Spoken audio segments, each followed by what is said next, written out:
today we're going to be talking about the Huawei Mate Xs, which is an improved version of Huawei's Mate X, which was kind of delayed, but they brought it back with better specs and a more reinforced and durable design. So first thing to talk about the Huawei Mate XS is the display, which foldable phones, that's the thing we talk about the most, like the Samsung Galaxy Z Flip, the Fold, and the Motorola Razr, which did not do so well. But the Mate XS, for those of you who don't know, was kind of similar to the Galaxy Fold, whereas it folds out to make the display bigger than folding inwards to make it smaller like the Motorola Razr. And with this type of design, you could have a device that can act as a phone and act as a tablet at the same time. Kind of like how they have two-in-one laptops. You can think of it as a two-in-one phone. But enough of the theory stuff. So the display is 6.6 inches on the main display when it's folded in, but when you fold it outwards, it is going to be 8 inches. And the secondary display, which is on the back of the phone when folded in, will be 6.4 inches. So when the main display is folded out, it will have a resolution of 2480 by 2200, and the main display when it's folded in will be 2480 by 1148, and the secondary display will be 2480 by 892 pixels. So that is the resolution, for those of you who are wondering, which is not bad considering that it is a display that flexes, and it's nice to see that Huawei is able to produce some respectable resolution on this device. And if you're also wondering, does this display is going to be very durable? Well, yes, but no. They have precautions such as caps on the end of the display to prevent dust and other, small objects from getting in between the crease. And of course, there's going to be a protective film, just like on the Samsung Galaxy Fold, and you are not to remove this.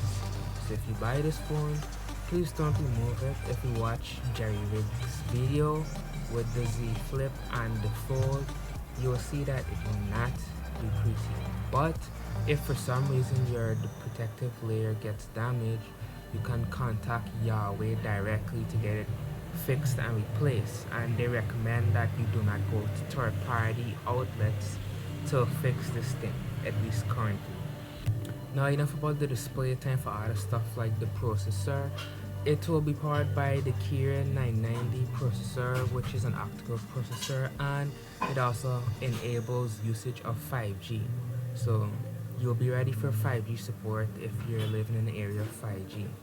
And pretty much almost all Huawei stuff seems to be focused on 5G now, so you're pretty covered with 5G if you go in the Huawei route. Now the actual folding mechanism of this phone is, the folding mechanism on this phone enables it to split the battery cells on both sides of the phone, and the battery would be equal to 4500 milliamp hours. And the way that they keep this cool is by using a graphite layer on the back of the phone. So that is a precaution, since when the display is unfolded, it's about 5 millimeters thick, which is slightly thinner than most typical phones today. And it makes sense since Huawei puts most of the components on a little grip section of the phone, which also houses the quad camera setup. And speaking of camera setup, the secondary display on the back when the phone is folded in could be used as a mirror, so if you have somebody taking pictures of you, you can see what you look like, and it enables you to adjust yourself in whatever pose you want. All that said, with all these crazy features of the phone, from 5G to graphite cooling batteries, this phone will come to a price of $2,500, which is very expensive, even expensive for the current foldable phones, more expensive than the recent Galaxy Z Flip.